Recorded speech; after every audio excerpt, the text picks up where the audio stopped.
So let's go back to our top story now, and in return for huge new loans, Greece must try to reduce its debt to 121% of GDP, and it must accept the presence of outside economic monitors in Athens.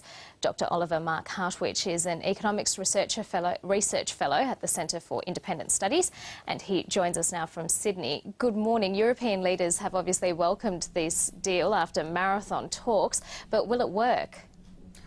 Probably not just because there are still many question marks over the deal. We have to remember that now it's the task of parliaments to approve the deal, and many parliaments across Europe are quite hostile to further bailouts. Apart from that, we have a problem with the debtors, because the creditors, they also have to agree to the debt rescheduling that was agreed last night. And then, of course, there is a big question mark over the International Monetary Fund, because how much the International Monetary Fund is actually contributing to the deal is not quite clear. At the moment, it looks as if it could be just 15 billion euros, and that's considerably less than the IMF paid first time around for the first bailout package. So there are many uncertainties about that deal, and the problem is, of course, even if they get this deal through, it is still not quite clear whether it will actually work. And so then, do you think that a third bailout may be in order sometime down the track?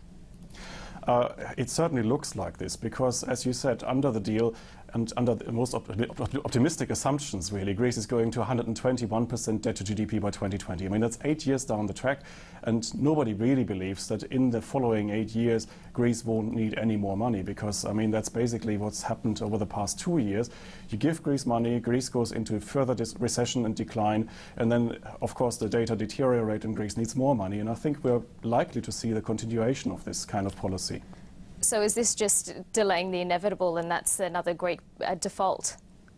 Yes, and I think that's what most market analysts now agree on, that Grexit, the Greek exit from the Eurozone, is now inevitable, and that would also probably include a default. So I think there are three things that really need to happen now. Greece needs to exit the Eurozone. Greece needs to default on its debt, at least 85% of its debt, because otherwise it can't carry the debt burden anymore, and then needs to devalue the new currency, the new drachma, whatever you may call it, that they will introduce later, because otherwise they have no chance of economic recovery.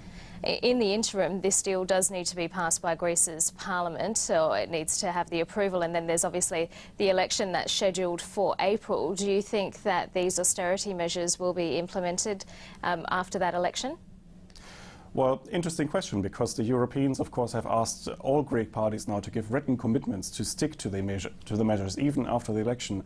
However, you can't quite be sure how much these commitments are really worth after the election, because you have to figure out that currently PASOK, for example, the Socialist Party, is down to just 8% in the polls, and the Conservative Party may just be around the 20% mark. And what you will get in the April election, if it goes ahead, may be a parliament that's quite radicalized, where you have hard left parties that are resisting any kind of deal and any kind of austerity measures. So I think there is a lot of political uncertainty still on the ground in Greece.